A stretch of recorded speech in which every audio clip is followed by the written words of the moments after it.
Sa Facebook Live, makikita ang isang lalaking mahigpit na hila-hila ang buhok ng isang babae. Dito dinig ang tila paghimutok ng lalaki sa babae na kanya palang karelasyon. Ipakita mo para ako nananakit? Ayun na!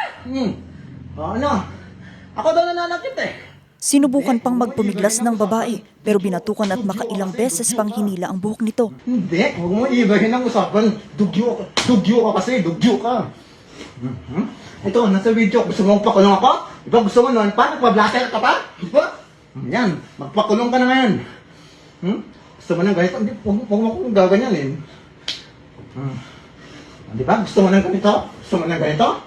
Deleted na ang Facebook Live pero ang insidente kinabahala ni Tuguegarao City Mayor Myla Tingke. Dito sinabi niyang dapat sumailalim sa malalimang investigasyon ng insidente. Hindi raw anya katanggap-tanggap ang pananakit o anumang uri ng karahasan laban sa mga kababaihan. Bagamat hindi muna nagbigay ng pahayag ang Tuguegarao PNP, kinumpirma naman nila na tinututukan nila ang kaso habang sinisikap na matukoy ang pagkakakilanlan at kinaroroonan ng mga sangkot, lalo na ang kalagayan ng biktima.